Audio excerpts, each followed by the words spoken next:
All right, fellas, welcome to Press Pass Live. This is actually not going to be a live version, though. I just knocked out Game of the Week. Figured I'd clean myself up a little bit here, not look so disheveled here, and knock out a quick Press Pass Live.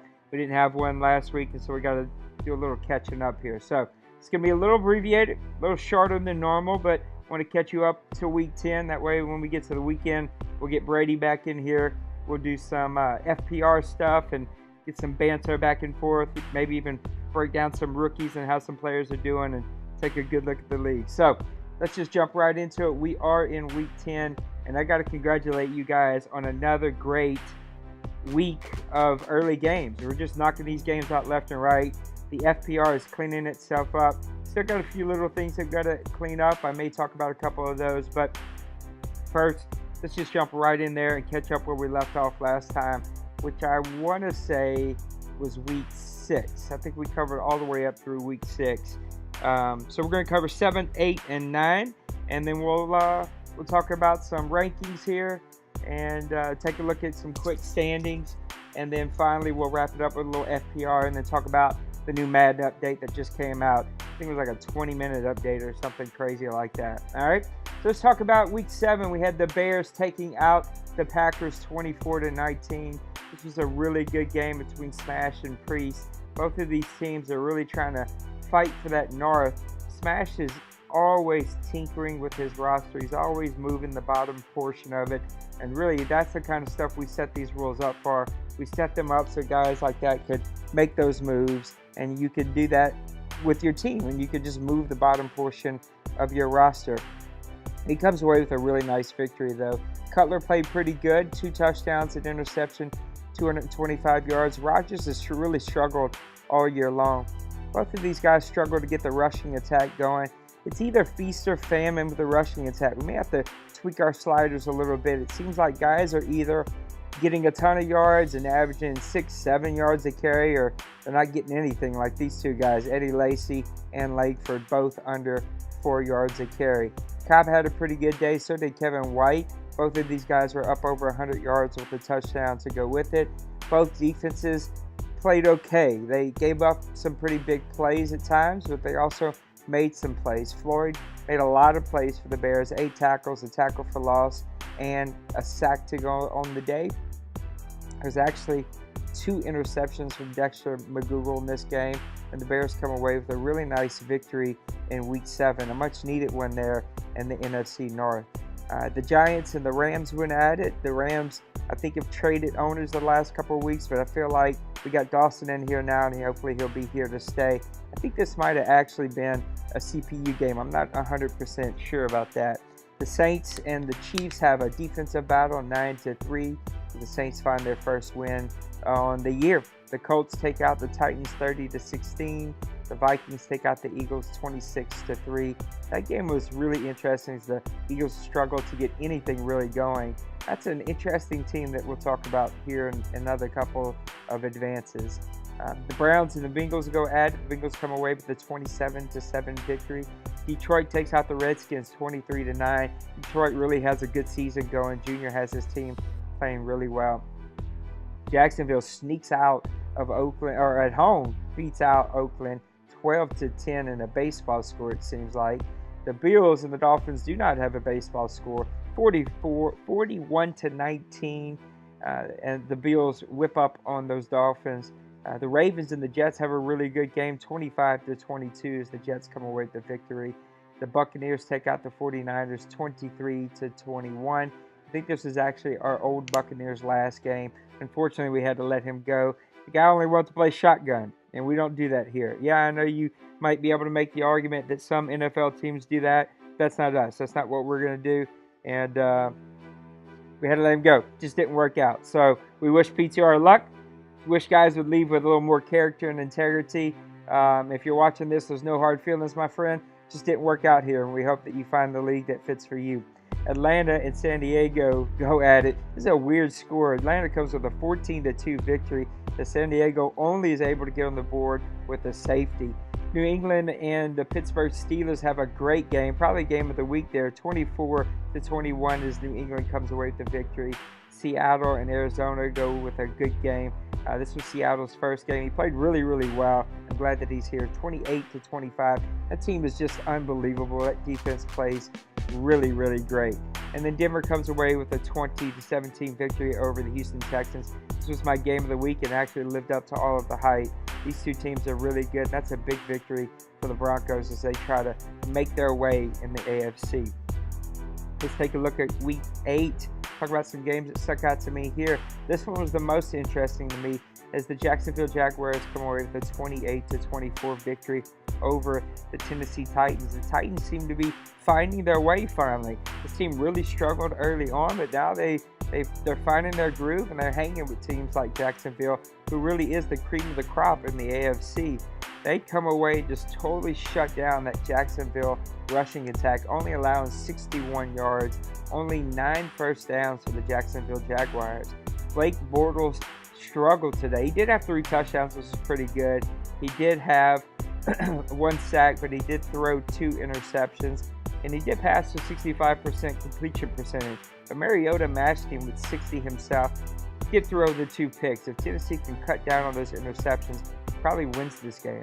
Derrick Henry really showing up as a rookie. 9 attempts, 68 yards, average 7.6 yards a carry. You'd like to see him get more carries. The guy's averaging almost 8 yards a touch. Like, give him the ball, let him go at it, let him get him some runs in there. Chris Ivory's just a hammer there. 14 for 56.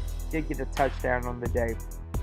Matthews, 6 receptions, 85 yards. No touchdowns, but it was Julius Thomas who really shined on this day for the Jacksonville Jaguars. 4 receptions, 109 yards, 1 touchdown. He had 48 of those yards after one of the receptions, a longer 57. And of course, Allen Robinson also showing off 3 catches. They all were big catches, 2 of them for touchdowns. The defense for these two teams, Cypher, and I want him so bad on my team, but Brady won't let him go. He comes away with 9 tackles. Woodard for Tennessee matches that with 9 tackles. The guys really were able to make just enough plays here. Fowler with 2 sacks. Johnson gets a sack at the defensive tackle position. Again, I think that's the hardest position to deal with pressure from because it's right up the middle. You don't really have time to do anything about. Roy Miller also gets a sack. And then there was all the interceptions today. Woodward comes away with 1. Gibson, Cox, and House all get an interception. But the Jacksonville Jaguars escaped Tennessee with a victory there, 28-24. And Tennessee really should hang their hat on that and have something that they can build on as you guys progress on your season and on your year. Washington Redskins fall to the Cincinnati Bengals 19-13. Kansas City fall to the Indianapolis Colts 31-27. Tampa Bay, with their new owner, comes away with a 17-9 victory over the Raiders. I lied. This was actually the the Tampa Bay Bucks last game. This was right before Jason took over, and this was kind of the game where we were like, it's not going to work out. You can't run shotgun 85% of the time in our league. Works other places, just not here. Seattle comes away with a huge victory, 42-20 over the New Orleans Saints. Houston with a nice victory, 17-7 over Detroit. That's the first real big stumble you've seen out of Detroit lately. Junior's been playing well. Houston needed a good victory. They've been stumbling with some close games on some big teams in the AFC lately. That's a good victory for those Houston Texans. New York Jets come away with a big victory, 30-3 over the Browns. I like the Browns. I think this owner really starting to find his way here. He's just going to take him a little while to figure his team out, to figure out how to get that team to win. Atlanta Falcons stumbled to Priest, 24-17. Dwayne really is the cream of the crop in the AFC, in the NFC, I should say. That team does it all, and they do it all really well. So this was a shocking score to kind of come out of Week 8. New England Patriots fall to the Buffalo Bills, 34-37. Another classic, one of those instant games here in the OMFL that you see all the time. New England and Buffalo, man, you're going to see that game again in the playoffs. Mark my word. Denver comes away with a nice 34-31 victory over the Chargers.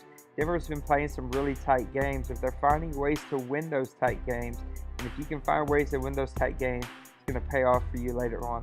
My Arizona Cardinals suck. I stink. I don't know. I got a lot to figure out.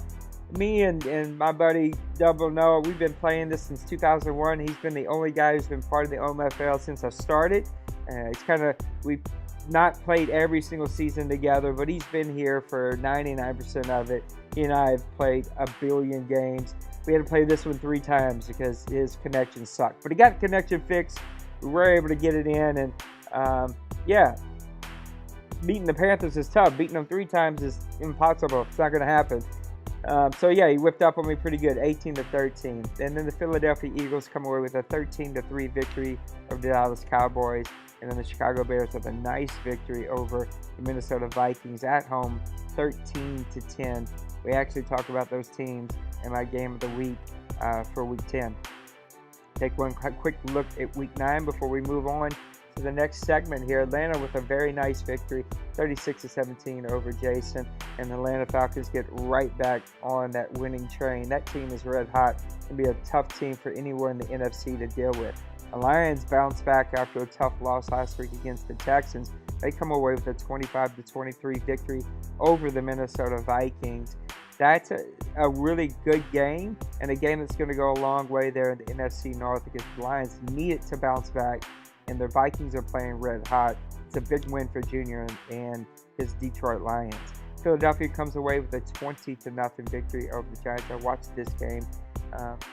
This is just one of those games where one team's red hot, the other team can't seem to get it going. The Eagles jumped up on the Giants early and just never looked back. And Bill really had a hard time getting his team going and just couldn't find his groove and couldn't play the kind of football that the Giants need to play to win. It's a good victory for the Eagles with a 20-0 victory on the road against those Giants. The Jets come away with a 24-30 loss against Miami. This was a close game against 2 guys who are still trying to figure out their teams. I think these will be better teams to watch next year after they kind of get a year of being able to groom their rosters the way they want them. Jacksonville, man, you've been struggling here lately. Had some really blowouts early and then some close games, and now we finally fall to Kansas City, 35-21. This game, unfortunately, had a little banter back and forth. Yeah, we got that cleaned up. I just want to say disconnections are no one's fault. No one in this league is ever pulling the plug for a disconnection to replay the game or something stupid like that, especially a board member, especially somebody like Brady. Brady has earned my trust here. Just a regular owner for years and earned his way to be a board member. Plugged in if possible. If it's not possible, try to figure out how to make it possible. You need to get hardwired in from your PlayStation. Even if you have the greatest internet in the world, get hard plugged in. If DCs happen a lot for you, do a little reset before you start your game. Just reset a few minutes before you play your game and do everything that you can to make sure that you're setting yourself up to not have a DC. Dallas Cowboys come away with a 34-13 victory over the Cleveland Browns. Pittsburgh beats the Ravens 13-9. Feels another team that's quietly having a really good season with those Steelers. The San Francisco 49ers come away with a 33-27 victory over the New Orleans Saints. Another really close game. These two owners, I should say, have really tight battles back and forth throughout their years here. Carolina with a nice victory, 40-33 over the Los Angeles Rams. The Carolina seems to be finding their groove. 2 wins in a row now. That team might be able to turn some things around. It's not too late in the NFC South yet. You got a long way to go because those Falcons are really, really good. Green Bay Packers shut out the Colts 12-0 to come away with a good victory at home. I think that's 2 in a row for Priest. Tennessee with another impressive game. Of course, they took the Jacksonville Jaguars really close to the wire in Week 8, and they come away with a victory here, 38-6. Denver Broncos are finding a way to win those close games, man. Anytime you can find a way to win those close games, it's going to pay off for you. The Broncos are a team to watch for. This team has it figured out. They know how to win close games. You have to bring your A game if you're going to beat them. And then Buffalo comes away with a 16-13 victory against the Seattle Seahawks. Look for Seattle. It's only their second game with their owner. They're going to progress here. They got a really great roster. This owner plays straight up football. He's going to progress. They're going to make some noise in the AFC. Look for them to make the playoffs and make a run. Mark my word. Let's take a quick look at some standings here. That is a look at weeks 6 through 9 Let's take a look at some standings and see where we sit as we roll into week 10. There we go. Buffalo Bills are going to get your number one in the power rankings. They're 8-1. They're on a 5-game winning streak. The Falcons are number 2. Had that little stumble a couple of weeks ago, but they come in at 7-2. They have won one in a row after losing the other one. The Patriots, these are kind of your top 4. The Jags, Patriots, Falcons, those are the guys who are always there. I still like the Falcons number 1, but right now they're 7-2, so they're number 2. Patriots at 7-1, the Jaguars at 7-1. Both of those teams are on a 1-game losing streak. Look for them to bounce back in week 10. I keep forgetting what week it is. I gotta get my head on here right. The Broncos come in at number 5, Lions at 6. Then you got the Bears, the Giants, the Bengals, the Dolphins, all kind of in that middle area. I really like the Dolphins. They're quietly starting to turn their season around after a stumble out of the blocks. New owner is taking them over, and they're really rolling here. There's my Seahawks I was talking about. Look for that team to make some noise. 5-3. The future's really bright for them. They got a lot ahead of them. The Vikings are at number 12 at 5-3. Texans at 13. Redskins at 14. I worry about this team's offense. They're going to have to get their offense figured out. Play really good defense. You're going to have to get that offense figured out. Oakland Raiders, a couple of stumbles here lately. They're at 5-4. They come in at number 15. Packers at 16. Buccaneers at 17. Panthers at 18. They're starting to turn it around. They've won 3 in a row here now. Giving up a lot of points in defense. If they can continue to get that defense figured out, they can turn some things around, make a push for the wild card. Falcons going to be hard to catch, but you can turn things around. You start getting into the guys who, like me, we're below 500. Colts at 19, the Jets at 20, the Chiefs at 21, the Rams at 22. Look for the Rams to be able to turn this around, though. Young roster. They played some good games here lately. 49ers at 23, the Pittsburgh Steelers at 24, the Eagles at 25. One of those up and down teams, hard team to figure out. Scores a lot of points, not scores a lot of points, plays really good one week, struggles the next. Tough team to figure out. Dallas Cowboys, really quiet team. They're at 26. My Cardinals were terrible, 2-6. Titans figuring things out. 2 in a row now. I like the Titans. Look for them to try to make a push, probably out of the playoff hunt already. But that team's going to be a team to be reckoned with for next year. They're young. And they've got some playmakers on that team. The Chargers at 29. The Ravens at 30, the Saints at 31, and then the Browns coming in at dead last. Take a look at the AFC North. You got the Bengals, the Steelers, the Ravens, the Browns. Look, the Steelers trying to make a little push there. You got 1 in a row, but the Bengals are really taking the lead there, and they're going to be a tough team to catch. If the Bengals can kind of keep winning these division games, it's going to be their division to have. AFC South is really going to tighten up here. Jaguars are stumbling just a little bit. They've had some close games, even lost one last week. Texans are starting to try to get some momentum here, get some things built up. No one's out of it here. I know the Titans are almost out of it, but I like this Titans team. They've had some big victories lately. 2 in a row. They've put up a lot of points. Look for the Titans to make some noise here. Going over to the AFC East, you got the Bills and the Patriots. Best division, I think, in the AFC, maybe even all of OMFL. Bills at 8-1, Patriots at 7-1, the Dolphins at 6-3. Jets, you're not out of it. You're only 2 games back. You're giving up a lot of points. You lost 1 in a row. The Bills are red hot right now, but no one is out of it in the AFC East. Somebody from this division is going to be a good football team that doesn't make the playoffs. Look at the AFC West. You got the Raiders, second place to the Broncos. The Broncos have really taken the lead, especially that big victory against the Raiders this past week. That was a nice victory there to push them to the top of the AFC West. Chiefs, you're not quite out of it, but you have to start putting some things together. Chargers, you're like me. You're looking towards next year in the draft already. Going to the NFC North, the Bears are trying to hang there with the Lions. The Lions with a much-needed victory last week. They sit at 6-3. Another really good division where no one's out of it. This will be a fun division to watch to see who can come out of it. Vikings, you struggled 2 in a row. You're going to have to put some things together if you're going to hang in there. Look at the NFC South, which is all about the Falcons. They're 7-2. They're going to be tough to catch, but there is some opportunity there, especially with the Panthers 3 in a row. Make a push for the wild card, make it into the playoffs. NFC East, you got the Giants, the Redskins, Eagles, and Cowboys. Giants, I really think, are still the upper kings of this division. There you go. I think the Redskins, they got to figure out this offense, man. This defense is really, really good. This offense is struggling big time.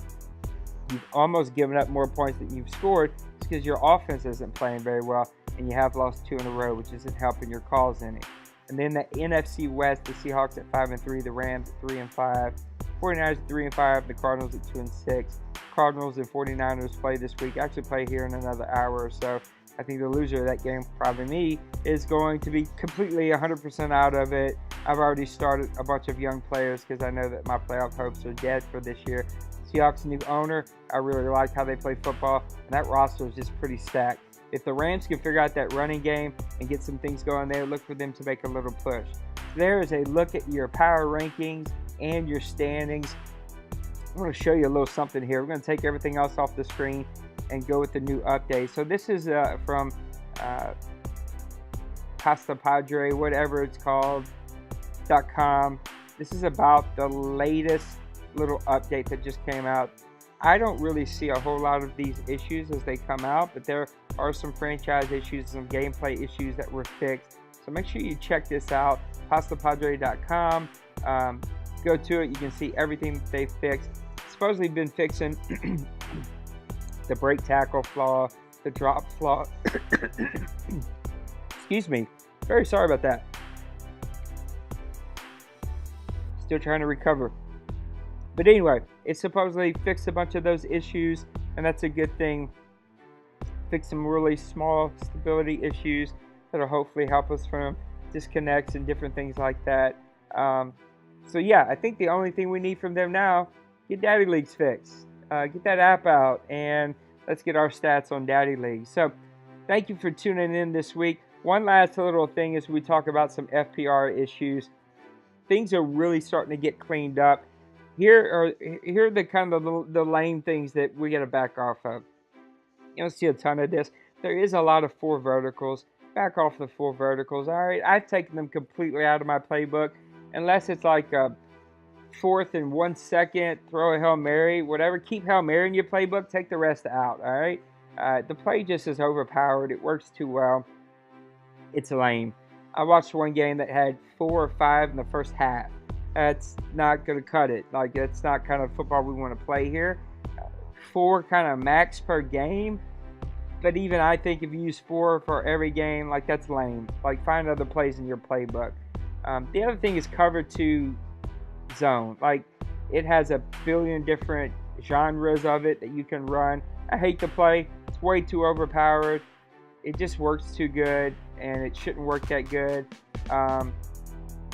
So yeah, I'd like to see us back off of that play because there's just no reason to use it. The defense covers it too deep for you to be able to beat it deep, and it just covers up everything else.